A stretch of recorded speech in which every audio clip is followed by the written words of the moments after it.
Welcome to Virtual Wednesdays. My name is Francesca D'Alessio, and I'm so glad you could join us tonight.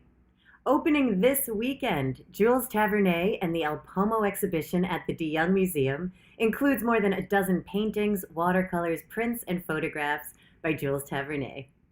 Tonight's program explores the exceptional historical event captured by Jules Tavernier through biographies of the participants in his painting, Dance in a Subterranean Roundhouse at Clear Lake, California.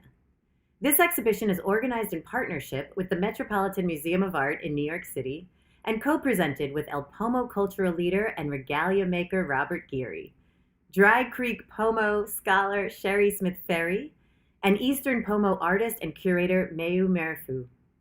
I would like to give a warm welcome to the exhibition co-curator Christina Hellmick. Christina Hellmick has served as a curator in charge of Arts of Africa, Oceania, and the Americas at the Fine Arts Museums of San Francisco since 2011. Spearheading a broad range of exhibitions, publications, and permanent collection projects centered on international and community-based partnerships. Before we begin this presentation, it offers an opportunity to share the museum's land acknowledgement that recognizes and pays respect to the indigenous people of the land where our two museums, the De Young and the Legion of Honor, are so impressively situated in Golden Gate Park and Lincoln Park in San Francisco. We present this acknowledgement to raise awareness of the enduring relationship of the Ohlone community to its land in the Bay Area, and to underline our role as a museum that fosters inclusivity among the communities that we serve.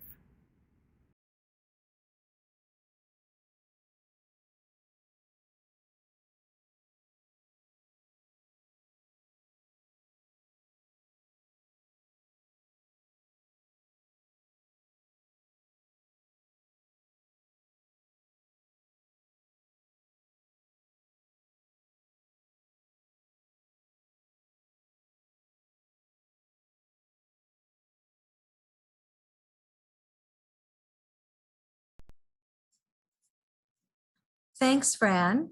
It's a pleasure to join you this evening for our first Jules Tavernier and Elem Pomo Virtual Wednesday program. Upon its completion in 1878, Jules Tavernier's Dance in a Subterranean Roundhouse at Clear Lake, California, was hailed in a San Francisco newspaper as by far the most remarkable picture ever painted on the Pacific coast. The painting was sent to Paris immediately upon completion and remained in Europe until it entered the Metropolitan Museum of Art in 2016. His career masterwork now returns to California for the first time in over 140 years as a central focus of his presentation of his oeuvre. The exhibition puts forth a new interpretation of his Western United States compositions through a multiplicity of voices and perspectives, including those of Pomo cultural leaders and curators, highlighting afresh the importance of his artistic contributions. The painting depicts an exceptional cultural interaction between California Indians in their homelands and outsiders, settlers and business investors on November 22nd, 1875 in Clear Lake, California, approximately 100 miles north of San Francisco. In the dramatic scene, Tavernier positions us at the edge of a ceremonial dance of the Elem Pomo known as the Mafonghe, or people dance. Taking place in a circular-shaped underground roundhouse, symbolic of the life-sustaining form of a basket, the dance was performed to protect the people and the land from the diseases and devastation facing their community. Next slide. Among the more than 100 Pomo community members of all ages taking part in the ceremony are three visitors you can see in these details. Mexican-born Tiburcio Parrott y Ochoa, a San Francisco banker and patron of Tavernier who commissioned the painting for his Parisian business partner, Baron Edmond de Rothschild, who is also present in the detail on the right. Also pictured is French military officer Comte Gabriel Louis de Turenne, who was traveling with Rothschild in the United States.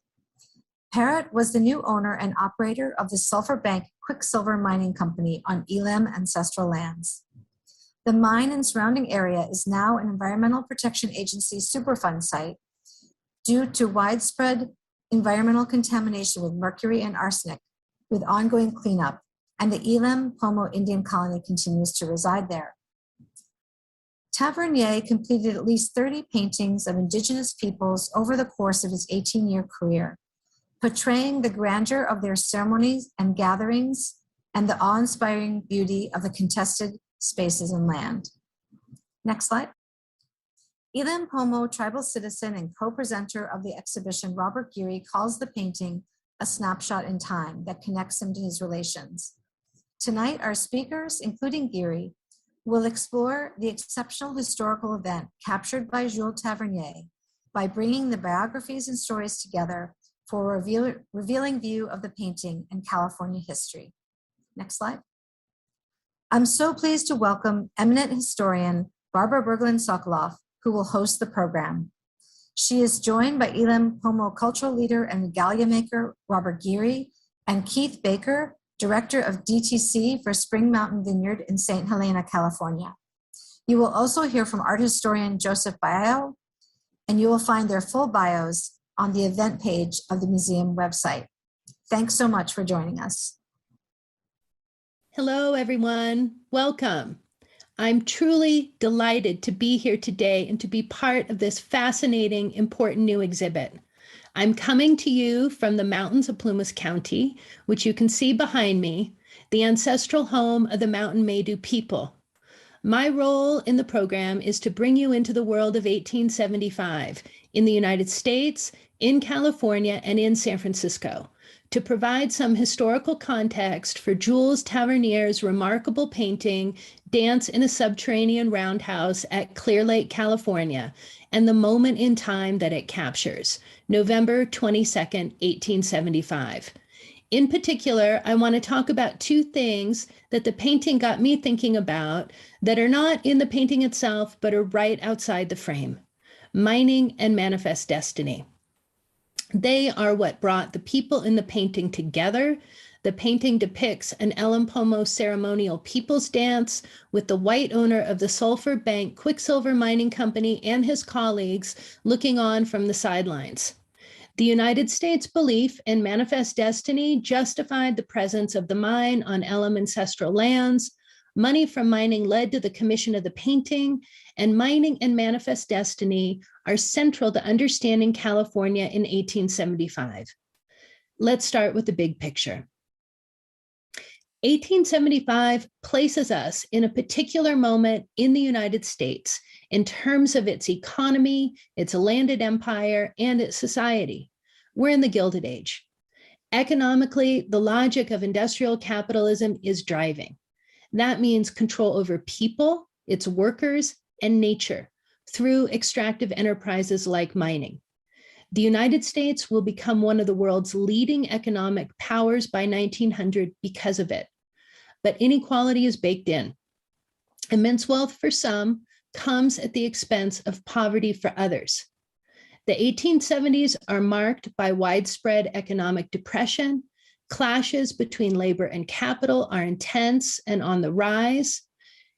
In terms of landed empire, the United States is 30 years since the embrace of manifest destiny. It's a widely popularized term coined in 1845 that asserts the inevitability of Americans to overtake the continent. It energizes the conquest of the American West, justifying decades of wars against indigenous people. And as it opens new territory, it contributes to the expansion of slavery. It's grounded in white supremacy, and it entrenches beliefs in the inferiority of the conquered and the colonized. So that's a big picture in the United States circa 1875. Expanding industrial capitalism, ongoing conquest, and white supremacy. Now let's turn to the San Francisco story. In 1875, San Francisco and California have been in the hands of the United States since 1848, almost 30 years. San Francisco and manifest destiny basically grow up together. In that time, the Mexican pueblo of Yerba Buena has been transformed into the American metropolis of San Francisco. From around 900 people by the time of American acquisition, by 1875, it's the most important city in the West, with a population of around 150,000. From the start, San Francisco's economy was all about commerce and finance. It's an economy fueled by infusions of fresh capital from extractive industries, especially mining. Mining rapidly and forcefully brought industrialization to California. During the very short placer mining period, men could and did work independently. Placer mining, however, was quickly superseded by industrial, hydraulic, hard rock, and open pit mining, which came with very different labor needs. All required large amounts of startup capital, heavy machinery and equipment, and large numbers of wage workers. All forms of industrial mining concentrated profits in the hands of the few and wreaked havoc on the natural environment. The needs of mining and manifest destiny are one way to think about how California, as part of the United States, organized itself and developed. Let's start at the beginning and look at this through the law. In 1849, California's state constitution decreed that Mexicans could be granted citizenship because they fell under the rubric of the category white, whereas California Indians were considered non-white and thus could not be citizens. A few years later, in 1854, the California Supreme Court in People versus Hall denied citizenship to Chinese immigrants by decreeing that they were, quote, generically Indians and therefore non-white. The Act for the Government and Protection of Indians, passed by the state legislature in 1850, denied California Indians the right to testify in court and allowed them to be held as indentured servants, a euphemism for varying types of slavery. Foreign miners' taxes aimed at Chinese and Latin American immigrants were passed as early as 1850. And Mexican land grants were no match in American courts for the miners, squatters, and homesteaders who overran California land. While tens of thousands of California Indian people died in the Spanish missions, it's vital to understand that under US rule, California Indians died at an even more alarming rate. The people who poured into California mined, logged, and otherwise appropriated indigenous Californians' remaining places of safety in their homelands. American civilians, supported by the state government and at times the nation's military, inflicted organized vigilante violence and outright massacres. Pollution of ancestral lands from mining and other industries was also a form of violence. Between 1846 and 1870, the population of indigenous Californians plunged from around 150,000 to only 30,000. By 1880, census takers recorded that just under 17,000 indigenous people remained.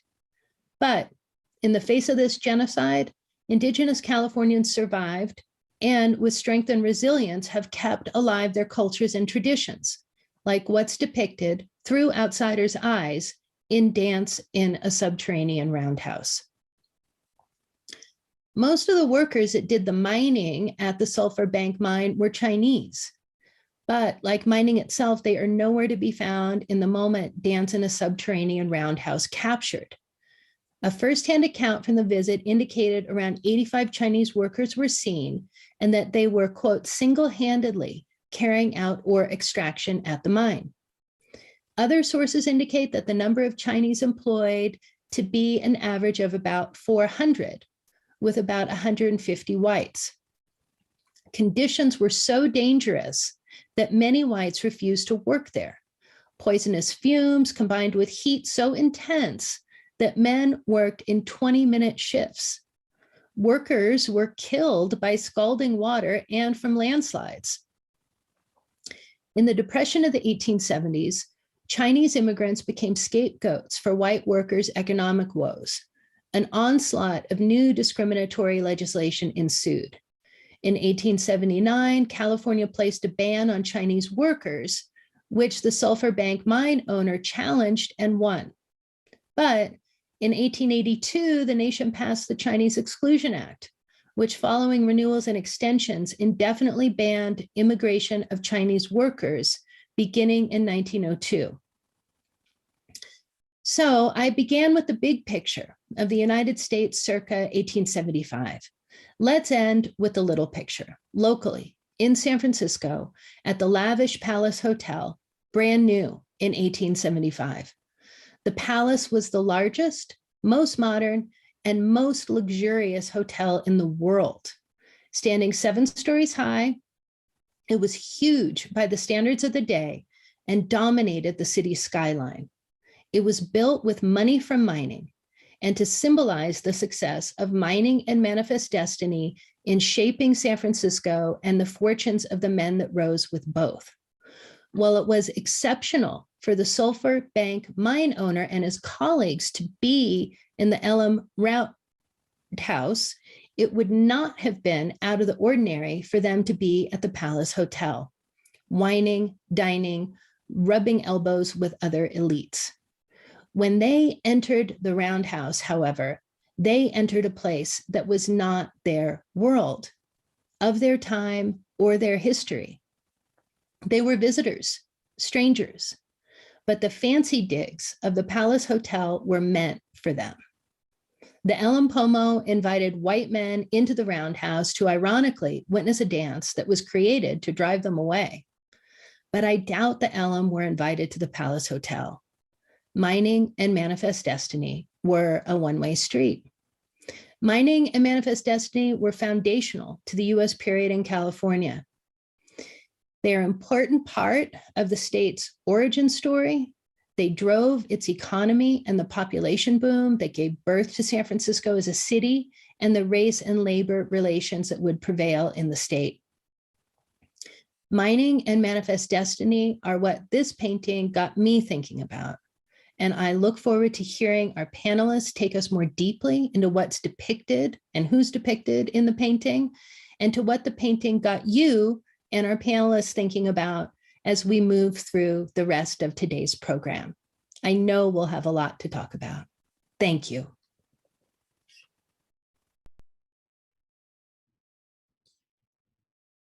Hakate mai okate kimsil weekend Robert Gary Yakake Alambuk. How are all of you today? My name is Robert Gary. I'm from Elem, giving a perspective, I think, from the Elem community during the Tavernier's painting back in 1878. My name is Robert Gary, and I'm also a Elem tribal citizen and one of the cultural leaders at Elem. Next.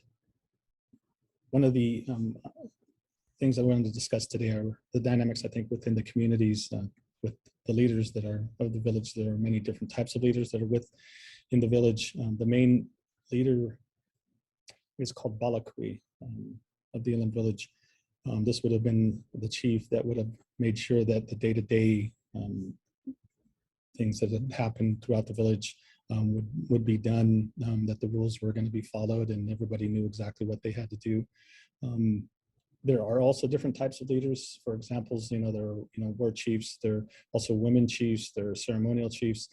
They're depending on the types of events that were going on. One chief would actually take over. The other chief would fall into place as if he were a regular part of the community. Also, when ceremony happens, there's also cultural and spiritual leaders they call Upko. One of the, and that person is actually the lead of all the ceremonies. The day-to-day chief, Balakwi, would have, fell into place during ceremonies, and the cultural or spiritual leader would have taken over during that time. Sometimes there were more than one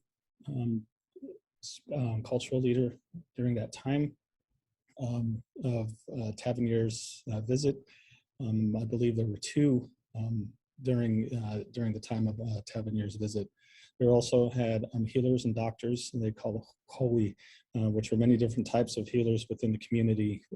So in any kind of healing that needed to happen or go on, like I said, the chief would make sure that they would send out, or they would adhere to the rules of the actual healers. There are a lot of different types. There's singing, sweating, dancing, sucking, and herbal doctors that are within the communities. If not, they were in the neighboring communities that they would pay to come in and use their services. Now, the roundhouse captains, basically, they were the ones that when ceremony were happening, they would enforce, all the roundhouse rules, making sure that ceremony went on without any discrepancies, or making sure that the rules were followed, to ensure that the outcome of what was trying to be, or what the people were sacrificing for, would actually happen. So these were basically the people that were set in place for the abko, the spiritual leader, to make sure that those rules were being set. Next. One of the things is to understand the perspective of the tribal community. I think when this Tavernier and a lot of the non-native people were coming into the community during this time, there was also the digging of the mine that was adjacent next to where the village site is. There were a lot of people that were really kind of being affected by what was going on, what was happening. The mofomke that was actually being performed at the time was to ensure that the people were going to be saved from a lot of the catastrophes that was prophesized to see. I know, and just from how things are going today, sometimes it's upsetting to see people that aren't a part of the actual cultural community come in, because how important it is to make sure that rules is being followed for the outcome to happen for the actual ceremony. The unfortunate thing is that it was during a time when things were uncertain for the community. And I think the community, the chiefs, the people were trying to create a relationship with the new settlers to ensure their survival. Many people were dying off due to enslavement and disease, a lot of things that were brought in by the new settlers. Prior to this, that the community would be afraid, I think, of the people that were coming into the area, just from things that have happened in the past. 20 years before the Tavernier painting, the military actually had sent people up into Lake County, and the first contact was 1833. After that, people started coming, into Lake County, and the first military movement that came in was actually not a friendly and not a good one. The first, meeting was when the military had, went to one of the southeastern Pomo Islands and basically gathered up all the cultural leaders, put them in the roundhouse, and burned the roundhouse. So from that action, the people that were of the village knew what had happened to their relatives, and were really afraid about what was going on and what was happening. Didn't know what to expect.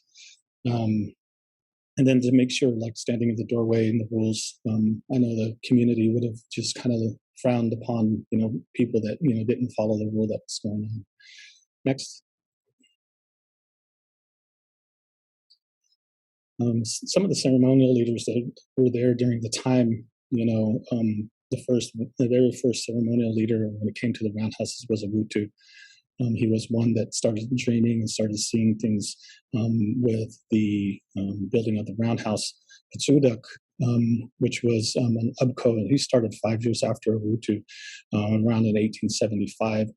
So during Tavernier's painting, it would have either been a Wutu or a Patsudak that had actually performed the ceremony that Tavernier Tavernier painted. Later on, there were more to come. James Kelsey Stubbs, which is my second great grandfather, started in 1850. He was born in 1857. And he would proceed with Sudak as far as one of the cultural leaders that were from there. There are many more people from my family that were in attendance when the painting was taking place. And just to understand and get, I guess, from the perspective of the people of the community, that it was kind of like a double-edged sword as far as trying to make sure and create a lasting relationship that would ensure their survival, and to also, I think, be a little bit more transparent with the new settlers. Next. Some of the things that are in the painting are really the elaborate ceremonial dress that were done. I think one of the things that you can see here with the pictures, that inside the pictures, these are actually the dresses and the shirts that were there. You can see the differences in, you know, color and kind of styles that are in the painting, according to Tavernier. But these were actually some of the dresses that were there during that time. These would have been worn by all the villagers and the people that are from that place for that particular ceremony. That would have been made by the actual Abko, or the dreamer, the cultural healer. Next.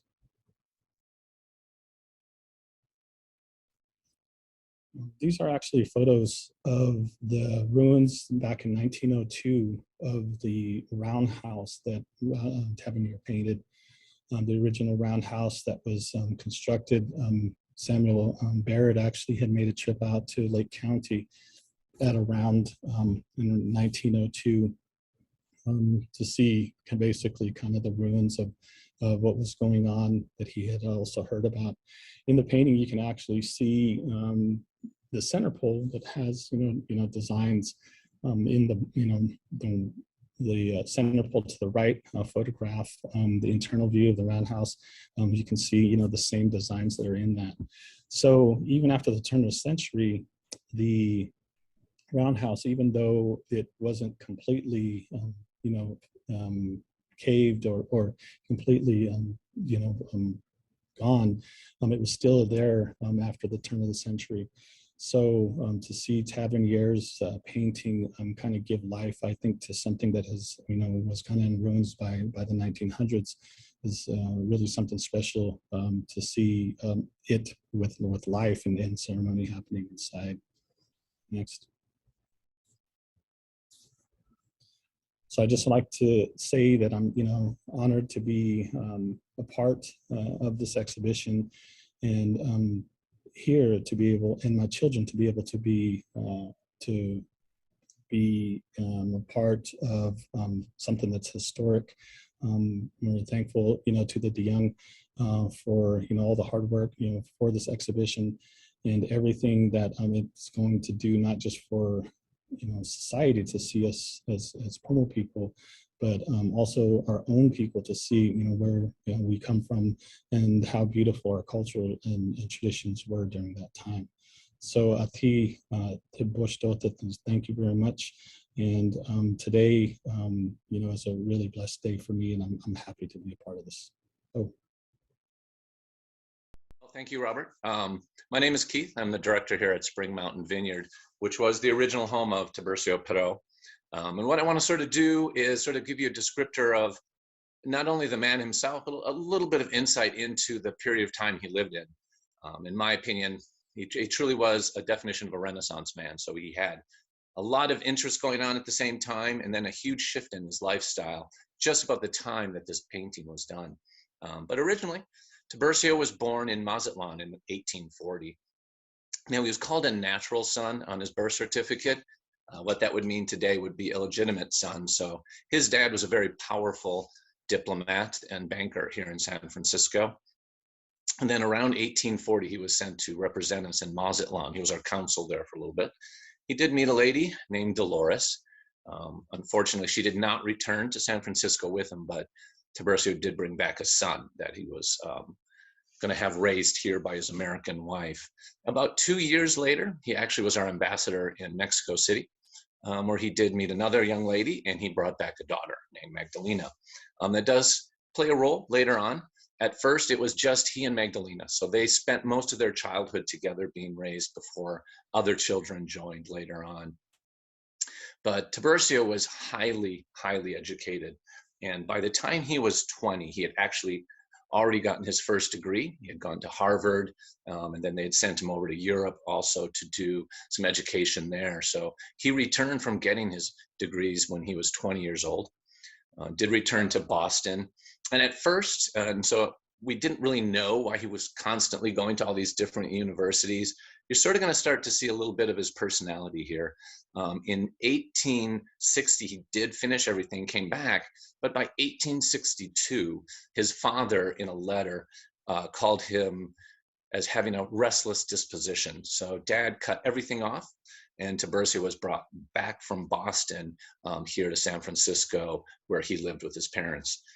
We don't really know for the next few years what he did. We do know that he worked quite a bit with his father.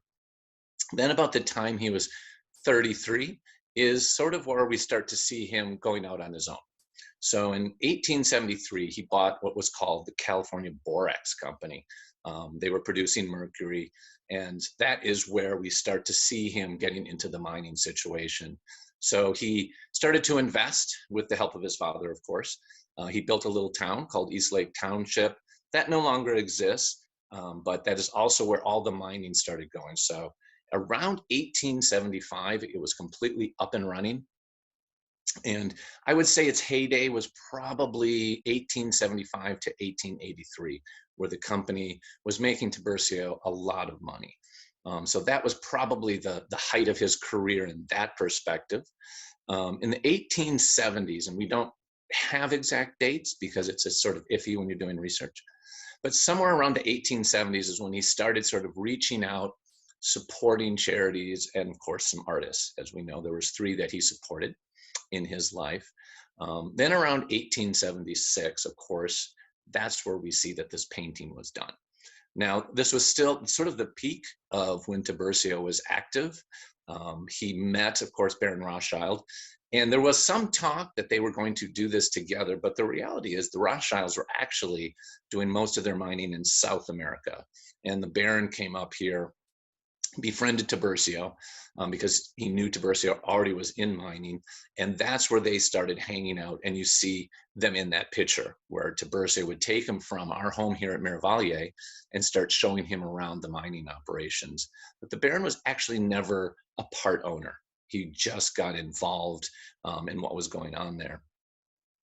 From our perspective, what you hear a lot if you go out doing research on Tiburcio is there's a lot of talk that around 1880, he had hired a lot of immigrants, and mostly Chinese immigrants, who were working those mines. Roughly 200 Chinese and about 40 Europeans were working the mine. But that was also the time that California made it illegal to hire immigrants. And so Tiburcio was actually temporarily jailed because he refused to fire anyone and he wanted to keep them working there. He did end up going to court and he won. So unfortunately, the mines had been temporarily closed around 1880, but he was quick to recover. He brought everyone back in and he continued to be very, very prosperous. Unfortunately, that's where things sort of started to change for him. So he was still highly involved in the mining, but the mining completely collapsed around 1883. And unfortunately, by around 1901, Tiburcio, although nobody knew it, had gone bankrupt. Now, he hid that quite well because you didn't want people to really know what was going on. And this is where you start to see a shift in his life. So that restless disposition, as his father called it, it sort of came back out. You know, his father passed away in 1884, and even though Tiburcio had just lost his fortune, he inherited quite a bit. His stepmother decided to help him move on from the mining. So the mining was still there for about another 7 or 8 years. He was still supporting a lot of artists. So those 3 artists received roughly 34 million in today's dollars between those 3 to help them live and pursue their art. It was also this time that Tiburcio, with that money from his father, built what we call Miravalle. So that is where the winery is. And Tiburcio not only continued to patronize the arts, he made himself very popular in social circles, and he was also very involved in politics. It was around that time in the late 1880s that Pulitzer stayed at the house, Andrew Carnegie came out, and Tiburcio was spending his father's money in doing a lot of charitable events. One of the things, though, that sort of gives you another side to Tiburcio, so you can sort of see that there's a lot to this man. And if you ever, we welcome you to visit the winery. If you ever do, you'll hear more of these stories. But roughly around 1885, after his father passed, they're building the house. He took some of those Chinese immigrants away from those caves, and he helped with the building of Miravalle. So Tiburcio got very involved with the Berengers. And one of our favorite stories, which I'll sort of end with, it gives you an idea, is Tiburcio was at Merivalier, this house, and he decided to prove that he had the best built caves in Napa Valley. So unfortunately, a year after the caves were completed, he went in there with the Berengers, loaded it with dynamite to prove how strong they were, and completely blew up his cave system, which you can still see the remnants of today.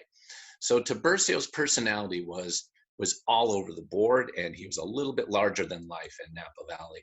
But one final thing I'll also want to mention about him, you heard me mention Magdalena earlier. Tiburcio actually used his money to put her daughter through school and through college, which was very unusual. And she became a very, very famous Victorian archaeologist. So Tiburcio truly was a Renaissance man who just wanted to get out there and be involved and contribute to the community, but he had a fun side as well. Unfortunately, he died around 1894, and he passed away from a stomach ailment, so we don't really know what that means, and he did die in Merivalier. And that's pretty much a very, very short but quick glimpse into the different sides of Tiburcio Parrott, as far as what he did, as far as these artists and the community. So I'm certainly glad to take any questions if anyone does, and you can always reach out to me as well at Spring Mountain Vineyard, and we can certainly answer your questions there as well. Thank you. Baron Edmond de Rothschild was a banker whose family was interested in mining, gold and silver mining. Therefore, they were interested in buying the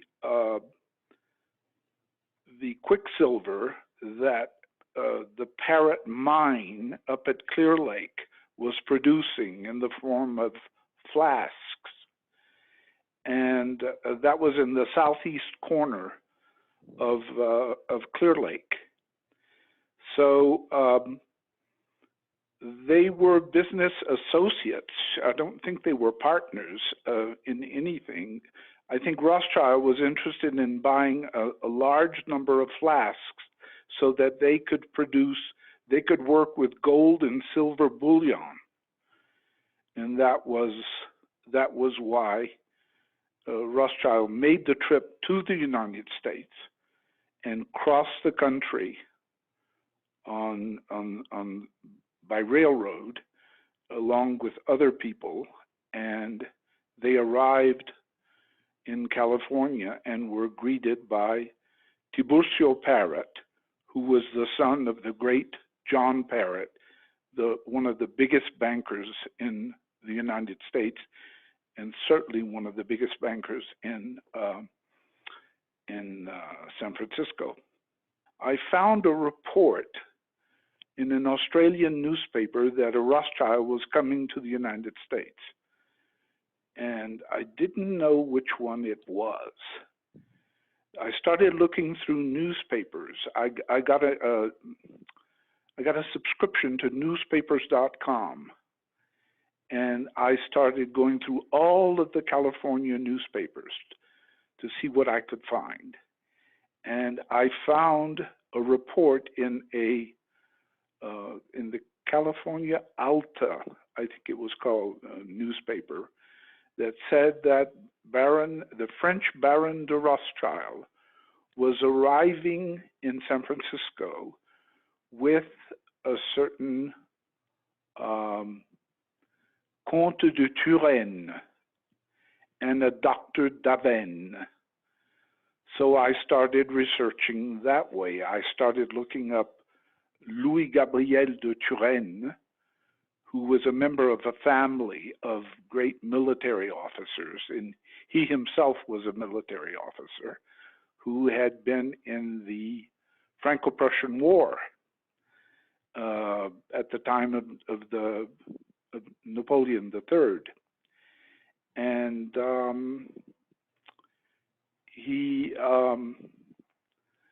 I looked him up and I found that he had published a book it was called 14 mois en Amérique du Nord. So I looked it up online and I found a copy. And then I went to the public library and I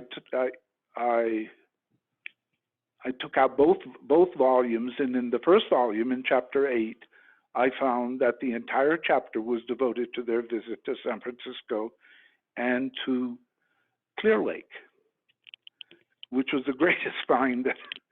It solidified the whole thing. I understood what was happening then. And there's an actual description of the dance, which takes place at night, by the way, and not in the daytime, which is what the picture would lead you to believe. So that led me to the conclusion that Tavernier was not there. And so Tiburcio had already bought pictures from, Tiburcio was the illegitimate son. He was half Mexican and half American. His father, the banker Parrott, John Parrott Sr., had been the United States representative at Mazatlan in Baja California. And there he had 2 children born out of wedlock, both of whom he loved very much. And when he finally got married, he raised those 2 children along with the whole brood of children that he had by his wife, Abigail Meager. And they had a whole lot of children. And they were all raised together and all educated the same way. They were all given Roman Catholic educations in the best Roman Catholic schools, not only in the United States, but in Europe. So it's a fascinating family. And Tiburcio was a wheeler dealer. And he's the one who invited Rothschild. But the father is the one who invested the money. And they had a lot of partners in that enterprise. And they needed to be able to smelt gold and silver, you need Quicksilver. And that was the use of the mines that are in the southeast corner of Clear Lake, California, which is, as you know, a Superfund site now because the Quicksilver is leaching into the lake. Tiburcio had already been a patron of Tavernier. He had bought several paintings from him. And as his father was extremely wealthy, he was able to commission.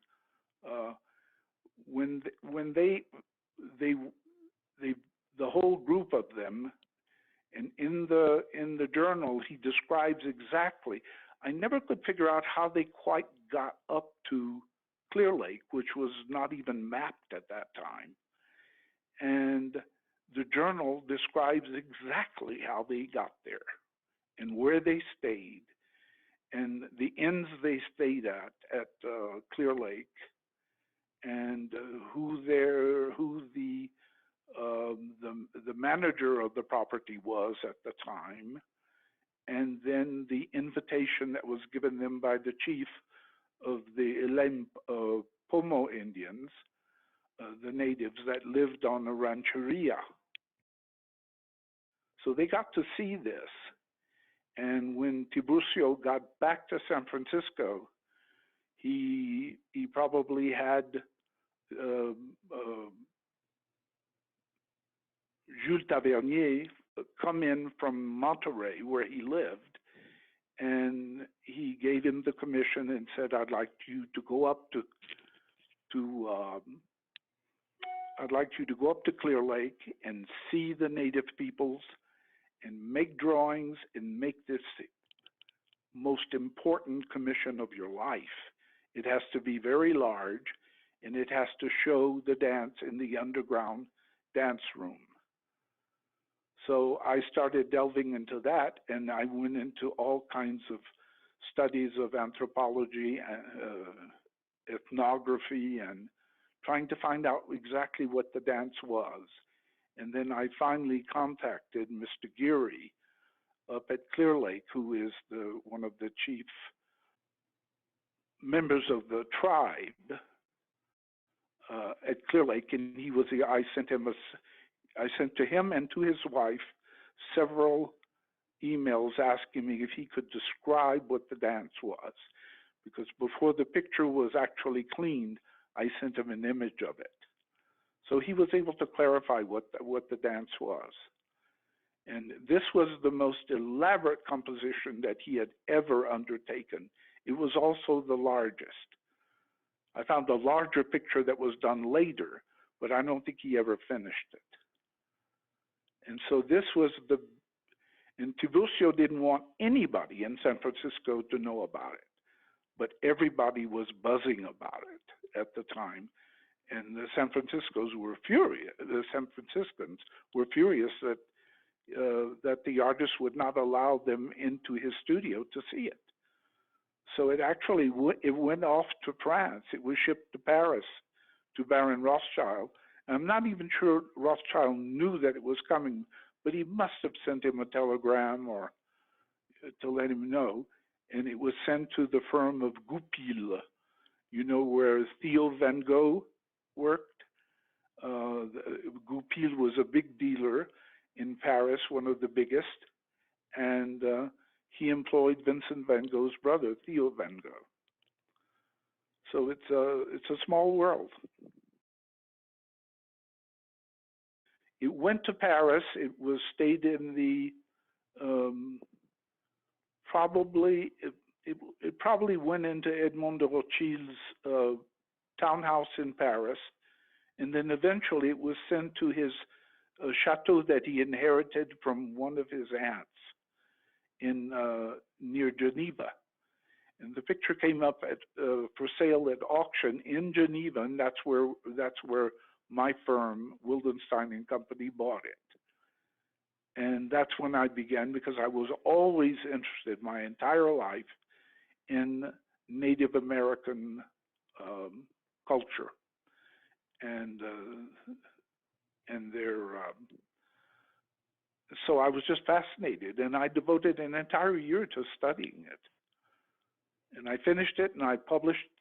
We produced a book, which you can find online now, and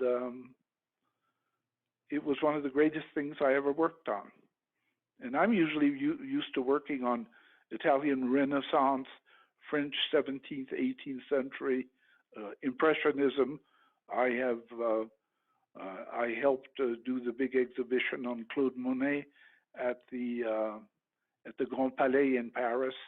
I did an exhibition on Elizabeth Vigée-Lebrun at the Grand Palais, which then went to the Metropolitan Museum in New York and the National Gallery of Canada in Ottawa. And your museum actually lent me a picture for that show. And but I don't think I ever did anything so thrilling as working on this picture. It was like a crowning achievement for me.